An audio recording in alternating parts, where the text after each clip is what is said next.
Yo, what's up, guys? I'm Dip, I'm Tuck. and this is the PlanetFight Podcast, episode 3. There's a whole bunch of stuff to get into today. A lot. Yeah, talking about the fight night that happened on Saturday. Disappointing. For me it wasn't great. I didn't like it. Yeah, I didn't have a lot of fun You watching didn't like it? 2 illegal knees. Yeah. Diego Sanchez's wild trainer. I mean, it's just nonsense. Yeah, Diego doing like fucking force pushes and Jedi shit. Ridiculous. It doesn't Ridiculous. work well. But let's get into it. Yeah, I mean, the big one, the highlight that the UFC wanted to set up like fights down the line was Jan fucking sleeping Corey Anderson. Corey got a big dose of humble pie. Like, He did. That dude was talking shit. Because in the last fight, when he got that finish, he was screaming in his face, and it kind of, I know it left a sour taste in a lot of people's mouth. I think, like, I saw a lot of MMA Twitter, especially talking about, like, how they didn't really like him anymore and how he deserved it, kind of. Man, that one was weird, too, and all that shit talking he did was weird. Right. Because he was, like, screaming, there's levels to this shit. Like, but if you're going to cut a promo, like, cut a better promo. This is bad. Also, John destroys him. Yeah. Sorry. Well, I mean, at this point, fucking Reyes destroys him, too. Oh, my gosh. Reyes won that fight. All right. Let's keep it moving. Like, that he got cracked with a slide-off right hand because he ducked completely into it. And if he doesn't have that level of awareness when he's trying to close the distance and come in, like, it wasn't like that was a set-up combination. Jan threw that blind because he guessed that was where Corey was going to be.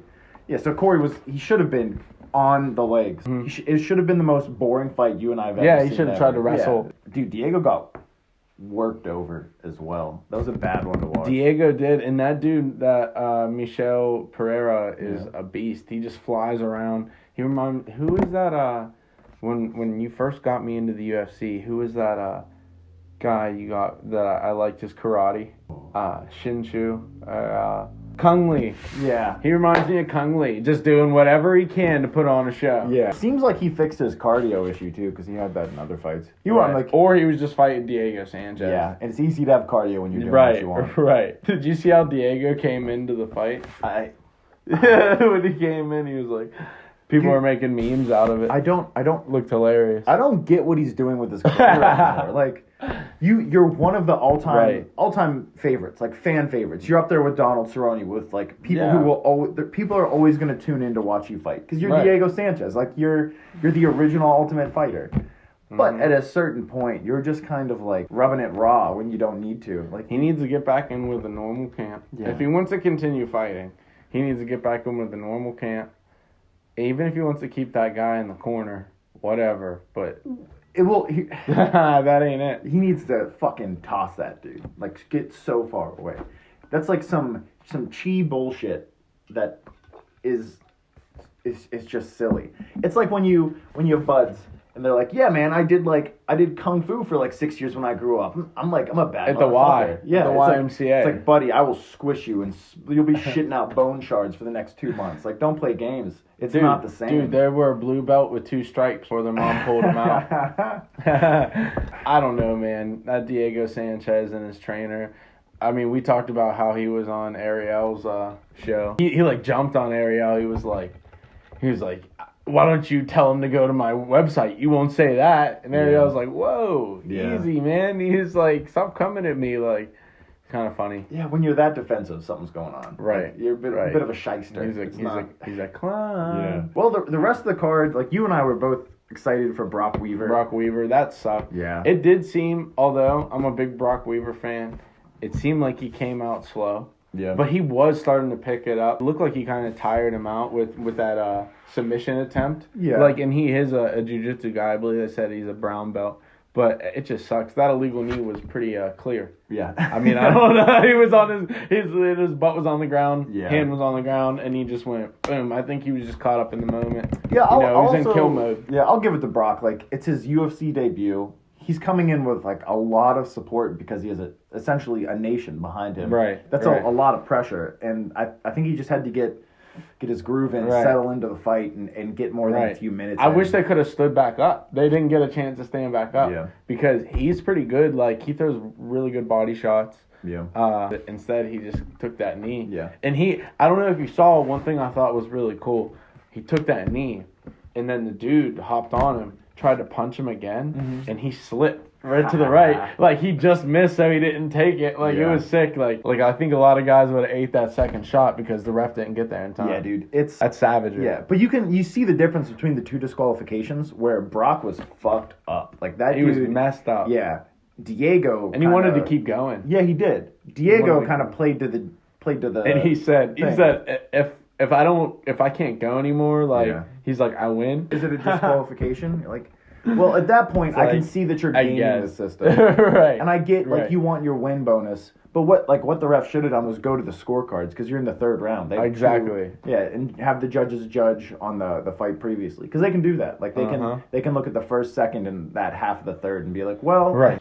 his forehead was fucking... I understand it was an illegal knee, but, like... And you're fighting an unranked dude at welterweight who's coming off a loss. Right. Don't talk about how little damage you took against him. That's like you still fucking lost. You lost the fight. That's like me going to, like, and playing you in basketball. You're like, yeah, but I barely broke a sweat. I was like, I still went down 12 points to nothing. Like, it's not. And then I want to talk about Lando Venata. Yeah.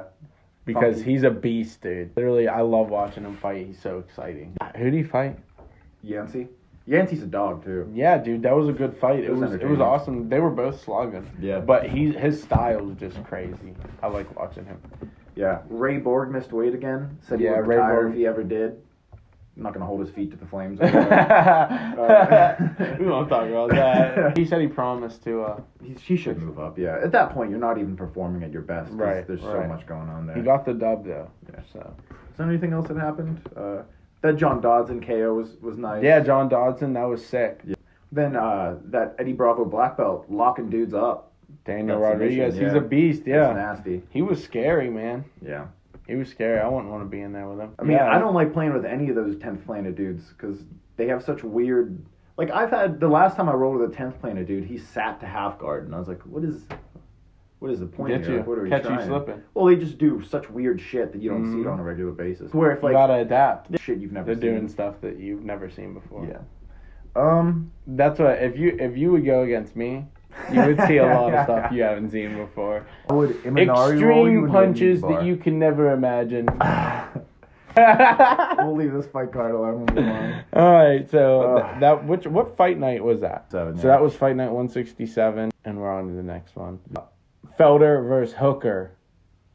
I'm annoyed with how the UFC is promoting this because they're giving it literally nothing. Like, Felder's one of their announcers. Right. Hooker's like a huge face for that region. He called him out after the fight too. Yeah, like, to his face. So that was pretty cool. I want like a... I thought that was really cool how they did that. Yeah, they do countdowns for... So, like, they did a countdown for the Black Beast versus the one Russian dude who got stabbed in the heart. I don't want that. Give me a countdown for these dudes. I'm trying to see what Paul Felder is doing in his camp.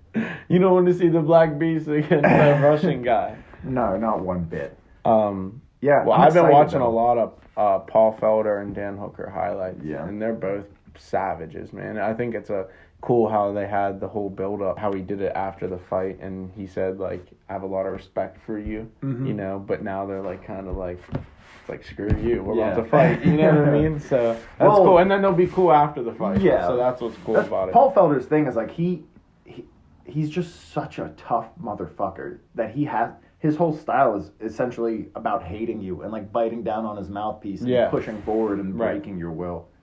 Yeah. I think Paul Felder gets it done too. Like, if we look at their opponents and similar, I see how Dan Hooker did against Edson Barboza, and he got just broken. Like, at the end of those 3 rounds, his body was shutting down on him.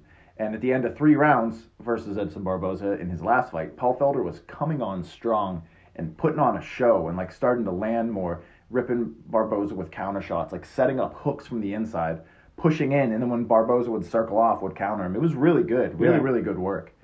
And I think Paul Felder gets it done. I also like the fact that Paul Felder's last few opponents have been calf kick heavy, because that's something that Dan Hooker loves, and he hasn't really fought a lot of people that are calf kick heavy. So I think Felder, because his last few opponents have been long, rangy guys, is going to be able to deal with Dan Hooker a little bit better than Dan Hooker is going to be able to deal with him. Because Paul Felder's such a pressure-heavy guy. And Dan Hooker's, like, if we look at Al Iaquinta, his last fight. I hate him. Yeah, I don't love him too much either. Al really tried to sit on the outside and wing big shots at him. And it didn't look good for Al. But for Felder, I see him putting his nose in his chest and really making it work. Right. I love Felder's clinch work. I love his elbows in the clinch and his punches, so I think he gets it done. Dude, you know it was sick? That spinning elbow he landed on that guy. That it was like a long Hispanic type name. Yeah. Something like that. He's fought a ton of dudes. What's his record? 17-4. 17-4. Dan Hooker's 19-8. Yeah. And Felder avenged his loss to Edson Barboza. He lost a split decision to Mike Perry that he broke his arm in and kept fighting. Like, he's an animal. Also, he has some really great highlights, like a step-in elbow that he shattered a dude's nose. I saw with. that. I watched that. Yeah. On the rest of the card, there's like Jimmy Crute, who's a hometown boy, fighting. Carolina fights again against a Chinese fighter. Yan Xiaonan. Yeah, Carolina's had a tough I bet you go. that's how you pronounce it. Yeah, I'm proud of you. Carolina's had a really tough go. I don't think she can get it done. I want to look that up. How to pronounce her name? Yeah, I guarantee you I pronounced it right. I took Asian history in college, and I had to learn for a whole semester pronouncing names such as that. That's why I have so much knowledge. I like this dude too, Marcos Rogério de Lima. Just a good classic Brazilian. A lot of fighter. Limas can fight. Then the dude I'm really big on, and the fight that I'm really excited for on this card is Brad Riddell and Magomed Mustafaev. Mustafaev, I showed you that was a good highlight. pronunciation also. I got the Russians down. You do. I said, because you look like them fellas. He's the one that has that might be a Russian spy. He has like that fast twitch spin. Dude, all them Russians have a fast twitch spin. Yeah. All of them. They're beasts at everything. They don't have a fucking Don't mess with them. I warn you guys every week. Don't mess with them Dagestan people. They're good at everything. I Except think basketball. Be big for the division. Yeah, because the way they play is like wrestling anyways. It's like samba basketball. Yeah, Khabib's a beast at it, though. Sense. Yeah, he's the best fucking wrestler. But he can hit buckets, dude.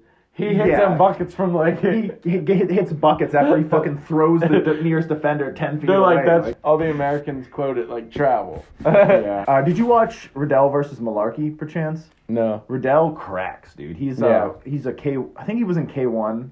He's out of the same gym as Adesanya. I like his style. I like his technique. Will he be at the card, do you think? I mean, probably. It's in New Zealand. I don't see why it wouldn't. And, like... Unless he's in Dan America. Hooker's one of his best friends. Riddell is one of his training partners. Like, a lot of his gym is fighting on this. But I think that's a fight to watch. I like Riddell a lot. I like the way he fights. I think he comes to put on a show, too.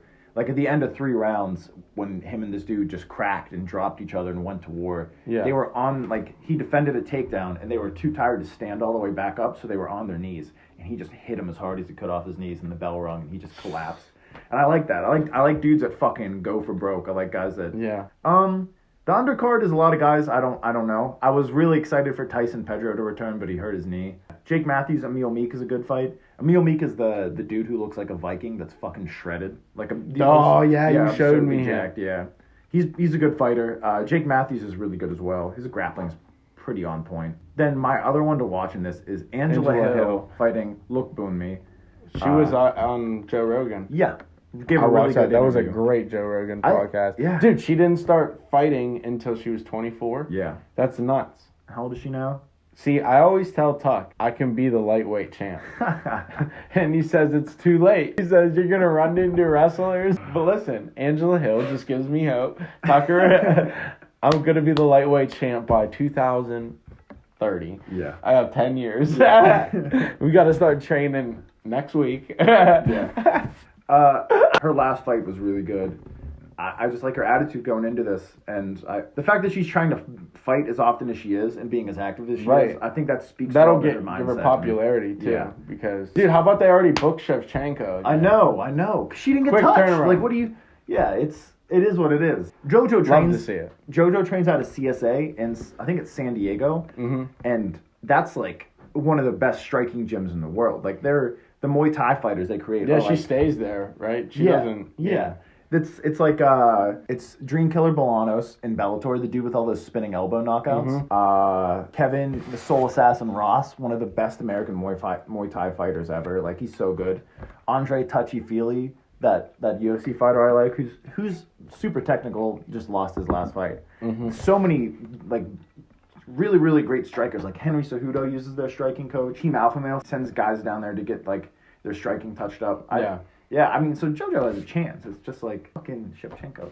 What are you gonna do? She's been in it for a while too. But a hot minute. We're years away from anyone being able to challenge Shevchenko.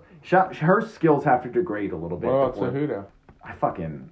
The king of cringe needs to fuck it off, dude. I'm so done with that dude's bullshit. Did you see what he said about Aljo? I don't understand how he didn't know that was racist as well. I know. Like, what are you so tone deaf? Oh my God. Also, he can't talk shit. If you're hurt and not active, chill out. Yeah. Take a chill. Stay out of it. Yeah, I mean, that's really it for this card, though. There's a lot going on. It is on Saturday, yeah, February 22nd. Right after, we are going to tune in to the Wilder Fury fight 2. Yeah. So I think you and I have drastically different opinions on okay, how this fight's so first of all, well. can we talk about real quick, did you like the decision in the first one? I don't think it was the right decision, but I liked it. What was the right decision? The right decision was Tyson Fury on points. Exactly. When a man sets you down on the canvas twice, I kind of can understand why. Right. And it depends, like, boxing is so strange with the way they score things like that, where because sometimes in some commissions, if you drop a dude, that's a 10-8 round for you. Right. I'm not sure how they scored it, so I can understand the draw if the 2 rounds that Deontay dropped him, he was awarded a 10-8 round and like maybe won a round here or there. Yeah. Even though Tyson dominated the majority of the rounds. Yeah. Where exactly. Technically danced around him. Yeah. But I see what you're saying. I do think Tyson won that fight. But yeah, as far as sport goes, I think Tyson won that fight as well. In this upcoming fight, my heart wants Fury by decision. Mm-hmm. But if I'm just gonna take me being a fan out of it and look from the outside looking in, I think Wilder gets it done early. Yeah. I think he gets it done in like the 5th round, 5th or 6th, because he's so good at rematches. As much as I hate to say it, I want Fury to win. I just think Wilder's so good at rematches, and like he says, like we always talk about on this podcast, it only takes one with him. Yeah. And I think that he's going to land this one. He's just so good at picking up the patterns of his opponents that he previously faced and then executing and picking the holes and the right shots. And he found the shot in the 12th round, and he just got back up. And I think he's going to land that big shot early. And even if Fury gets back up, I think he'll land it again. Yeah. I mean, I hope they just both have... I hope it's a great event. I hope no stoppage of cuts or anything like that. I just want to see like a great event. I really hope Fury wins, but we'll see. Yeah. We'll see. What do you think? I think Wilder's going to take it this time, just because of the way he performs in rematches. I think he has a really good camp that developed really good game plans for the dude he fights. I also think over the last 4 fights, we've seen him kind of settle technically a little bit into finding the spots to deliver his power. Yeah. Whereas you used to see him whip into things and his feet would come off the canvas. Right. He doesn't really do that anymore. He still throws these wild punches, but his feet stay in place and he settles himself. Well, I think that will be the key for Fury.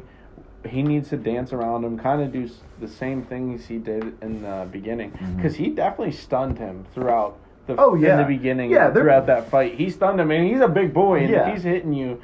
I mean, he was hitting him with those nice long-range shots through the guard. Because if Fury does this thing like this, and Fury just comes right through, and just pops him, and he was doing a great job. That's the thing. They were talking shit back and forth, and he's like, "I'm gonna finish you in the second." He's like, "You got fucking pillow hands." He doesn't think that. Yeah, I know, but like, he doesn't think when you, the thing is, these are both giant men. So the amount of power they can deliver with a shot is like... They might be like... Yeah, like Tyson can definitely knock out anyone in the world. It just depends if he wants to set down and throw that shot instead of being the classic like movement and technical against something. I think Wilder, and this one is going to go to the body way more because he had such trouble. I think he needs to. Yeah, he had such trouble with finding Fury's head in the first fight. Because he has such a herky-jerky, and his head movement's crazy. And I think if he just targets the body more. But that's also, they said, the key for Fury against Wilder is to go to his body, wear him down so he can't maybe take that power away from him. There's two different reasons why they would. Just because... For Wilder, if he starts landing to the body, that head will sit a little bit more, and he can land those head shots. He punches so hard. Yeah. That's what's crazy. And for Fury, if you can slow him down with body shots, you're going to have the best fight of your life. Like, if you can start... Like, his jab is so long. If he can start sticking that and covering his head, like that classic complete duck and shoulder cover, he'll be good. Like, all he has to do is stay out of that counter left on the way back, and he'll be fine. And I think it'll really slow down Wilder a lot. I think Wilder has a hard time with Fury because he doesn't give that classic heavyweight boxing. Like, he doesn't cover his chin with his hands. Right. And you see when Wilder has opponents that do that, he breaks their guard beautifully and sets them up for their big shots. And like these 3-punch combos where he pulls the guard away. Going against Tyson, he doesn't have those grounding rangefinders because Tyson keeps his hands up. At his chest or waist. Sometimes I'm always yelling like, Tyson, put your hands up. Like, what are you doing? Like, you're fighting Deontay Wilder with your hands down here. Yeah, it makes me think that Wilder had a really hard time finding Fury in the first fight because he couldn't touch his hands in his gloves. Fury has a good point though that he was like still out of shape and only had a couple months back. Yeah. Like, he's been back to boxing for a while now. Yeah. So. I don't like that he changed his camp before this, though. I wish he would have done it for one of his other ones. I don't understand, like... Yeah. We'll see how it goes. I hate when dudes... Maybe it benefits him, because this dude has a different approach. Yeah. He wants to take him out. Yeah, I don't know. That's fine and all. I know. But, like, when you try to take someone out... Yeah, when you try to take someone out, you're putting yourself in that firing line, too. Right.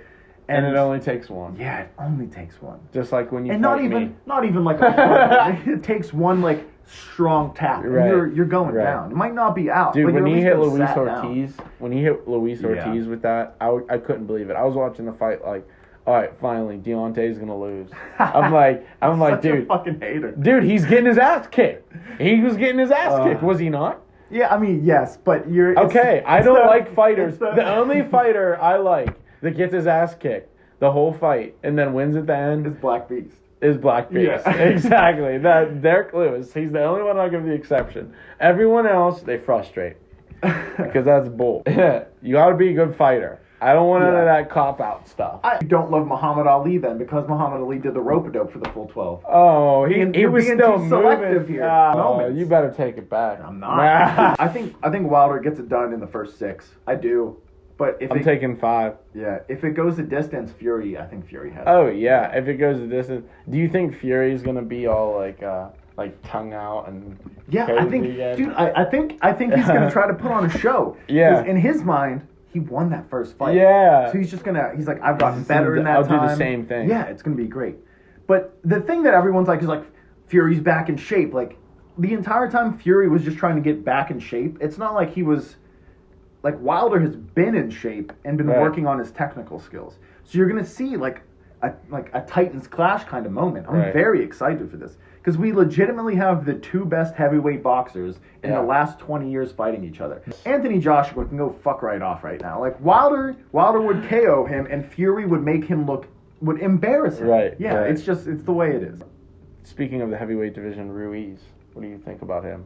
I'd like to see him fight Dillian White next. I'd like to see that, and then Dillian White fight one of these top 3. Yeah. Like Anthony Joshua or something like that. Dillian White versus Wilder would be a dog fight. Right. That'd be great. I think I would really like to see Joshua versus Fury because they're both from UK. Yeah, if they did it in like Wembley Stadium, that would be so hype. And Tyson's a traveler. Right, right. And they're a gypsy. Yeah, they're legitimately like they're second-class citizens in England. Right. They're treated like shit. Right. So I would want to see that build up to that fight. I want to see him like go off on England and tell him to fuck off. Right. All right, we're excited. Yeah. Freaking Deontay Wilder, Fury, Clash of the Titans. I know we're not going to be dubbed. No. I don't know what we're doing. I might cut Tucker's ponytail. Anyway, this is the Planet Fight Podcast, episode 3. We are wrapping up. I'm Dip. I'm Tuck. And we are out.